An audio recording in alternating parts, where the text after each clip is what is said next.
va avoir trois systèmes d'équations qu'on peut mettre dans des matrices qu'on peut résoudre grâce au pivot de Gauss. Et comme tu peux le voir, la difficulté elle est moyenne et on va aller jusqu'à un système avec un paramètre m qu'on va devoir discuter. Donc je te conseille vraiment de regarder cette vidéo avant de commencer pour avoir un exemple plus facile. Avant toute chose, j'aimerais te rappeler de manière très brève qu'est-ce que le pivot de Gauss. Alors, première chose, c'est que quand on a un système avec plusieurs équations, on peut le mettre dans des matrices. C'est ce que j'ai fait en dessous. Comment est-ce qu'on procède? On doit prendre les coefficients, par exemple ici ça va être quoi? 1, 1, 2, qu'on doit mettre dans la matrice, 1, 1, 2. On fait ça pour chaque ligne et même pour les réponses, c'est-à-dire là on a 1, 2, 3, ça veut dire qu'on doit le mettre dans la matrice là, 1, 2, 3. Alors il faut savoir qu'il y a une autre notation qui est celle que je viens de te montrer et ça veut dire exactement la même chose. Une fois qu'on a mis notre système d'équations dans notre matrice, ce qu'on peut faire, ce sont des opérations qui ne vont pas changer notre solution. Par exemple, on peut permuter deux lignes, on peut multiplier une ligne par une constante qui est différente de 0, ou on peut additionner deux lignes, L1 plus L2 par exemple. Donc on va utiliser ces opérations pour échelonner la matrice, c'est-à-dire avoir des zéros ici, pour que ça devienne plus facile et pour appliquer le pivot de Gauss. Une fois qu'on a fait ça, ça devient trivial parce qu'en fait, on peut revenir à une notation sous forme d'un système d'équations et on voit, en effectuant le produit matriciel, qu'on obtient z égale quelque chose. Donc une fois qu'on a trouvé z, il suffit de le remplacer dans la deuxième ligne pour trouver y. Et une fois qu'on a trouvé y, on peut remplacer les deux dans la première ligne pour trouver x. Donc voilà très brièvement le pivot de Gauss, mais si tu veux plus d'explications, va voir la vidéo que je t'ai montrée au tout début. Donc c'est parti pour notre premier système. Donc comme je viens d'expliquer, on va pouvoir le mettre dans des matrices. C'est ce que j'ai fait en mettant les coefficients et on peut voir qu'on peut l'écrire autrement, c'est-à-dire comme avec la deuxième façon de le noter, comme avec la petite barre. Ça ne change rien, c'est juste une notation. Une fois qu'on a fait ça, ce qu'on veut, c'est avoir un 0 ici. Donc, une chose qu'on pourrait faire, c'est par exemple la ligne 2 moins la ligne 1. Ça ferait 1 moins 1, on aurait bien notre 0. Donc c'est ce qu'on fait tout de suite. On obtient bien notre 0. Ensuite, si on doit faire la ligne 2, par exemple, on aurait 2 moins 2, ça ferait 2 plus 2, ça fait 4, ainsi de suite. Je te laisse calculer. Ensuite, si on le voulait, on pourrait directement repasser un système d'équations pour pouvoir résoudre. Sauf que ici, moi j'ai envie de faire un petit truc en plus, c'est-à-dire que je vois qu'on a un 4 ici, mais moi j'ai envie d'avoir un 1. Donc je vais simplement diviser la deuxième ligne par 4. Donc je divise ma deuxième ligne par 4, j'obtiens ceci. Et maintenant, du coup, je peux repasser un système d'équations. Comment est-ce que je repasse un système d'équations? On n'oublie pas notre notation matricielle. En fait, là, c'est comme si on avait une fois x, donc je dois marquer x. Ensuite, moins 2, c'est moins 2 fois quoi? Fois y. Puis, une fois z. Et enfin, notre réponse, c'est-à-dire le 0. On fait ça pour les deux lignes, on obtient ce petit système d'équations. Ici, on a un petit problème. Pourquoi? Parce qu'on voit qu'on a deux équations avec trois inconnus. Donc on sait déjà à l'avance qu'on ne pourra pas trouver une valeur pour chaque variable, c'est-à-dire x, y et z. Par contre, une chose qu'on peut faire et qu'on va faire, c'est fixer une variable, par exemple z, comme étant un paramètre qu'on peut appeler t. Donc c'est ce que je fais ici, je pose z égale à t. Pourquoi? Parce que notre variable, ça ne devient plus une variable, mais un paramètre. Et ça, c'est important. Une fois que je fais ça, je vois que dans ma deuxième équation, j'ai du y et du t. Mais du t, on a dit que c'était un paramètre. Donc, la réponse peut dépendre de t. Ce qui fait que ici, je vais passer le moins 3 quarts de t de l'autre côté et j'aurai trouvé mon y. On obtient donc que y égale 1 quart plus 3 quarts de t. Une fois que j'ai fait ça, comme je t'ai expliqué au début, quand on a trouvé y, on peut le remplacer dans la première équation pour trouver le x. C'est ce que je fais. Alors, rappelons quand même que la première équation, c'est celle que je mets en fluo jaune. Je la reprends ici et je remplace mon y par la valeur que j'ai trouvée, donc en verte tout en bas ici. Et z, je le remplace par quoi? Par t, parce que c'est ce que j'ai posé. T égale à z. Je remplace ça, je résous. C'est assez simple. Je trouve que x égale 1 demi plus 1 demi t. Et en fait, j'ai fini. Pourquoi? Parce qu'on a trouvé z. Z, on l'a posé comme égal à t. On a trouvé y et on a trouvé x. Et tout ça dépend du paramètre t. Et donc, on a trouvé nos solutions x, y et z. Ou bien, on peut le noter d'une autre façon, c'est-à-dire qu'on met comme si c'était des coordonnées x, y, z entre parenthèses. C'est parti pour le deuxième exercice. Et une chose qu'on peut remarquer directement, c'est qu'on a 4 équations avec 3 inconnus. Et alors ça aura des conséquences. La première, c'est que si les 4 équations sont indépendantes les unes des autres, en fait, ça veut dire qu'il n'y a pas de solution. Et indépendante, ça veut dire quoi? Ça veut juste dire que l'une n'est pas une combinaison linéaire des deux autres, ou des 3 autres. Et petit rappel de la combinaison linéaire, c'est juste quand on prend une ligne et qu'on dit que c'est égal à un chiffre fois une autre ligne plus un autre chiffre fois une autre ligne. S'il n'y a pas de combinaison linéaire, ça veut dire qu'il n'y a pas de solution, mais s'il y a une combinaison linéaire, alors on aura une solution. C'est ce que je vais marquer ici avec le S, avec le petit symbole vide, qui veut dire pas de solution, ou bien S égale 3 petits points, il y a une solution, mais on ne sait pas ce que c'est. Ici, c'est juste pour information, mais si on prenait le rang de la matrice et qu'on trouvait qu'il valait 4, ça veut dire que les équations ne sont pas combinaisons linéaires les unes des autres, et donc il n'y a pas de solution.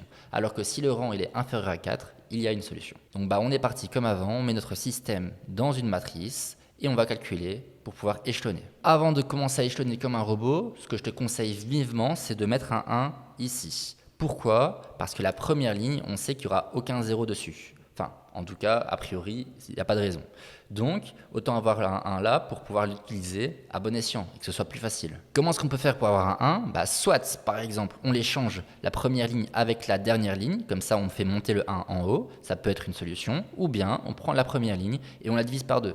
J'ai choisi cette deuxième option. Donc voilà, on obtient cette matrice et on peut directement commencer à l'échelonner. Et c'est là que tu verras que c'est intéressant d'avoir mis un 1 en haut. Parce qu'en fait, pour l'échelonner, on veut obtenir un 0 ici, un 0 ici et un 0 ici. Donc comment est-ce qu'on peut faire? Pour la quatrième ligne, on a un 1. On peut faire simplement la quatrième ligne moins la première ligne. Pour la troisième ligne, on a un 2. On peut faire simplement la troisième ligne moins 2 fois la première ligne. Tu vois, c'est intéressant. Et pour la deuxième ligne, la deuxième ligne, moins 4 fois la première ligne.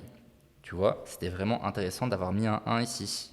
Donc c'est ce que je fais, et sans surprise, on obtient bien un 0 ici, ici et ici. C'est ce qu'on voulait. Et avec le même raisonnement qu'on a eu juste avant, au lieu de commencer à continuer l'échelonnement bêtement, ce qu'on va faire, c'est mettre un 0, enfin pas un 0, pardon, un 1 ici. Et avec le même raisonnement qu'on avait avant, ça sera beaucoup plus facile. C'est ce que je fais, et pour avoir un 1, ce que je peux faire, c'est diviser ma ligne par moins 7. Et en plus, c'est pratique parce qu'il n'y a que des 7 sur la ligne, donc c'est bénéfique. Une fois qu'on a fait ça, on peut retourner à notre mode robot, et on veut trouver des zéros pour échelonner. Où on veut nos zéros maintenant? On les veut ici. Donc c'est parti, on va utiliser notre deuxième ligne maintenant. La troisième ligne, on veut que le moins 2 parte. Ça veut dire qu'on peut faire moins 2, plus 2, donc plus 2 fois la deuxième ligne, par exemple. Et pour la dernière ligne, ce sera moins 11 demi fois la deuxième ligne. Tu vois, c'est pratique de mettre le 1. C'est ce que je fais, et sans surprise, j'obtiens bien un 0 ici et un 0 là, c'est ce qu'on voulait. Et ensuite, j'ai fait les petits calculs pour avoir ça. Et on constate quoi? Qu'en fait, la troisième ligne et la quatrième ligne sont combinaisons linéaires l'une de l'autre. Ça veut dire quoi? Ça veut dire qu'on aura une solution. Et on peut dire dommage, parce que si ça n'avait pas été le cas, on aurait pu arrêter là et dire il n'y a pas de solution, fin d'histoire, fin d'exercice. La dernière ligne, c'est 5 demi fois la troisième ligne fois L3. Donc je peux simplement la faire partir en faisant la ligne 4 moins 5 demi fois la ligne 3. C'est ce que je fais, et j'obtiens du coup des zéros ici sur ma dernière ligne. Ça veut dire qu'elle me sert vraiment totalement à rien. Et une fois que j'ai fait ça, maintenant on va pouvoir revenir à un système d'équations pour pouvoir utiliser le pivot de Gauss. Je reviens à un système d'équations. Comment? On se le rappelle, ici c'est ma colonne des x, là c'est les y, là c'est les z. Ça veut dire que j'ai bien une fois x, c'est-à-dire ici, puis j'ai 5 demi fois y, puis j'ai moins 4z, égale à ma réponse finale, c'est-à-dire 4. Et je fais ça pour toutes les lignes. Une fois que j'ai fait ça, je peux utiliser mon fameux pivot de Gauss, c'est-à-dire z égale à 1. Je vais le remplacer dans ma deuxième équation, je vais trouver y, et ensuite, j'aurai plus qu'à remplacer tout ça dans ma première équation. Et là, on aura tout trouvé. Donc c'est parti, on sait que z égale à 1. Donc y moins z, c'est-à-dire y moins 1 égale à 1, c'est ce que j'ai marqué ici à droite. Puis, donc ce qui veut dire que trivialement, y égale à 1 plus 1, donc ça veut dire que y égale à 2. On a trouvé notre y. On peut remplacer y et z dans la première équation. Alors, je vais marquer tout ça en grand. C'est-à-dire x plus 5 demi y moins 4z égale à 4. C'est ce que je fais ici sur ma dernière équation. Je calcule, je trouve que x égale à 3. Et là, j'ai trouvé mes valeurs pour x, y et z. Il ne me reste plus qu'à marquer mes solutions, c'est-à-dire x, y et z, ou d'une autre façon, comme pour noter des coordonnées, x, y, z dans des parenthèses. Et on a fini, voilà. J'interromps 2 secondes la vidéo, juste pour te dire que si jamais déjà jusque-là j'ai pu t'aider, n'hésite pas à t'abonner. C'est parti pour le troisième et dernier exercice. Alors, comme je le rappelle, mais ici on a un paramètre m, et ça va tout changer.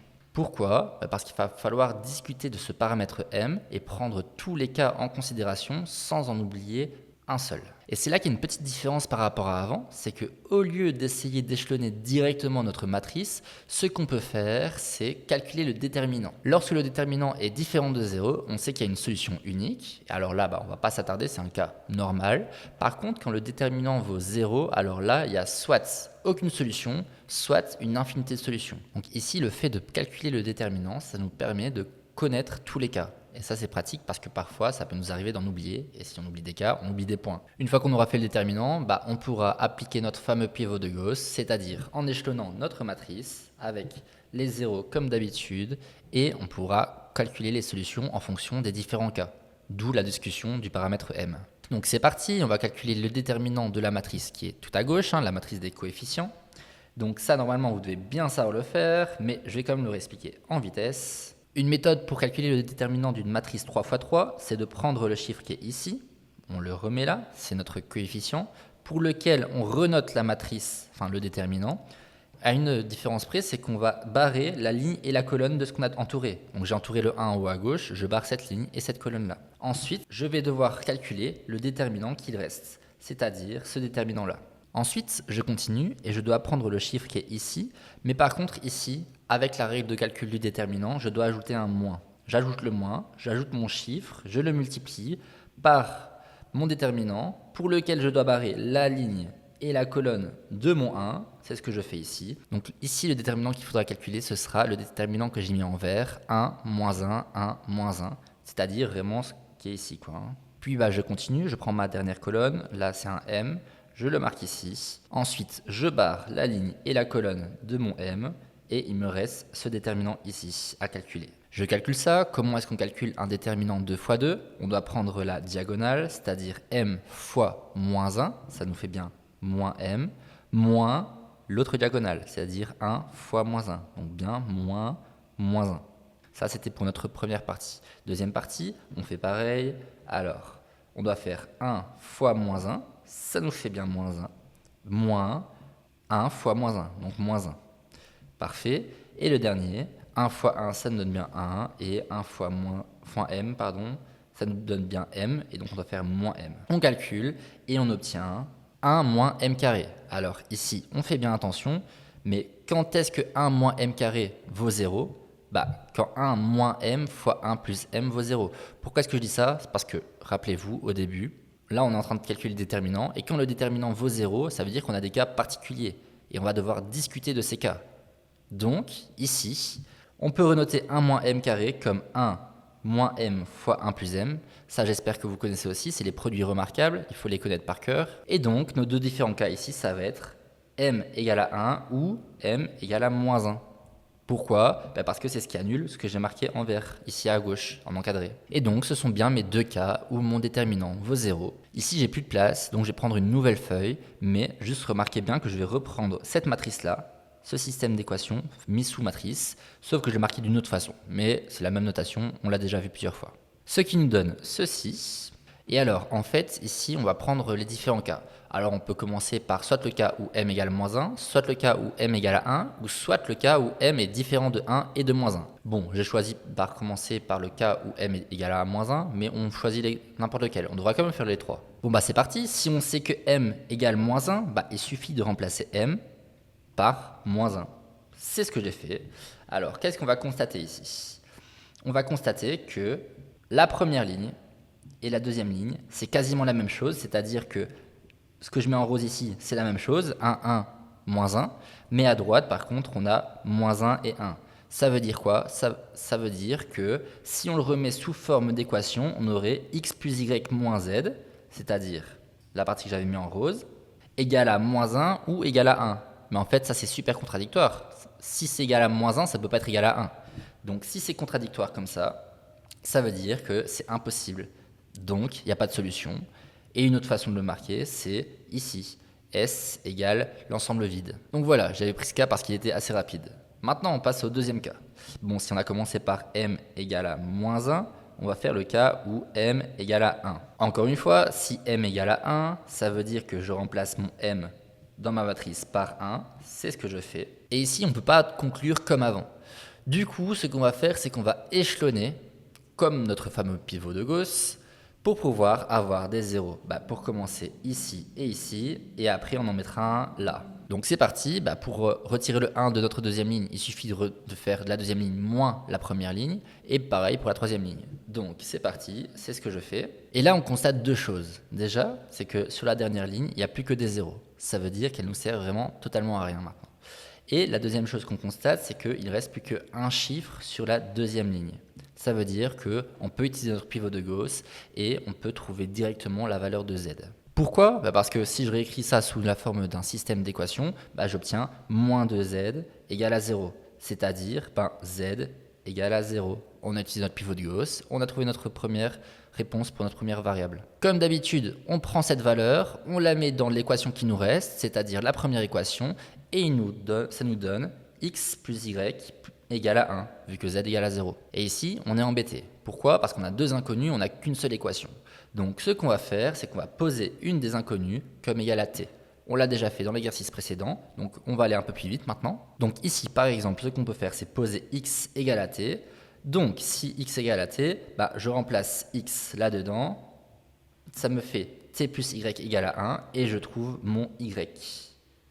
Et là, j'ai bien trouvé z qui vaut 0, j'ai bien posé x égale à t, et j'ai trouvé y. Donc j'ai fini mon exercice, en tout cas pour ce cas-là. C'est-à-dire que les solutions sont t, 1 moins t et 0. Et comme on peut le voir, il y a une infinité de solutions. Pourquoi ? Parce que le paramètre t, il peut prendre n'importe quelle valeur dans les réels. On est parti pour notre dernier cas, le cas où m est différent de plus ou moins 1. Ici, du coup, ça veut dire que m peut prendre n'importe quelle valeur, sauf 1 et moins 1, mais donc on ne peut pas le remplacer par une valeur. Donc ça sera un peu plus difficile. Mais bon, c'est pas grave, on va faire comme d'habitude, on va utiliser notre pivot de Gauss, on va échelonner notre matrice et on va voir ce que ça donne. Ici, on veut un 0 là et un 0 là. Pour le faire, vu qu'on a des 1 partout, on peut faire simplement L2 moins L1 et L3 moins L1. On va obtenir nos 0, donc c'est ce que je fais directement. Et j'obtiens ceci. Et alors, bingo, parce qu'en fait, j'obtiens directement un 0 là. Donc, j'ai même pas besoin de faire un autre calcul pour l'échelonner. Elle est déjà échelonnée. Alors là, si je le voulais, je pourrais directement utiliser mon pivot de Gauss, je pourrais trouver ma valeur de z et je pourrais faire comme d'habitude. Sauf que ici, on constate que en fait, moins 1 moins m, 1 moins m, moins 1 moins m et 1 moins m. On a exactement la même chose. Donc ce qu'on va faire, c'est la deuxième ligne, ça va devenir la deuxième ligne moins la troisième ligne pour avoir plus de zéros et ça va nous faciliter la vie. Donc on obtient ceci et comme je l'avais dit, on a nos zéros là, ce qui est vraiment pratique. Pourquoi ? Parce que maintenant je peux revenir à un système d'équations et on va avoir m-1 fois y égale à 0. Donc on sait directement que y vaut 0. Je vous montre ça tout de suite. Donc m-1 fois y égale à 0. Mais sauf que je rappelle qu'on est dans le cas où m est différent de 1. Ça veut dire que y vaut forcément 0. Bon, maintenant qu'on a trouvé notre y, on va essayer de trouver notre z. Comment ? Avec notre fameux pivot de Gauss, c'est-à-dire avec la dernière ligne, ici, que je calcule tout de suite. Donc, moins 1 moins m fois z, ça vaut 1 moins m. Donc, z vaut simplement 1 moins m sur moins 1 moins m. Bon, en l'occurrence, on aurait pu faire comme ça, mais moi, j'avais pas envie parce que ça aurait fait trop de calculs pour rien. Ici, on voit qu'on peut prendre cette ligne-là qui va nous faciliter gravement la vie. Pourquoi ? Parce que je la reprends ici. Et alors, croyez-moi, ça ne change rien au calcul, d'accord ? C'est un peu de la broscience, là, je m'en excuse. Mais faites les calculs tout seul si vous voulez. Mais je reprends cette ligne, je remplace y par 0, je remplace z par ce que j'avais déjà trouvé là. Et ensuite, je trouve mon x. Bon, ça ce n'est que du calcul, donc c'est pas compliqué, faites-le. Tout ça pour dire que dans notre cas où m est différent de plus ou moins 1, notre solution c'est x que je l'ai trouvé ici, y que j'avais trouvé avant et z que j'ai trouvé aussi. Donc on a bien notre solution. Voilà, et si tu as compris 2-3 astuces, n'hésite pas à t'abonner parce que ça va continuer ainsi avec les vidéos que je vais te faire.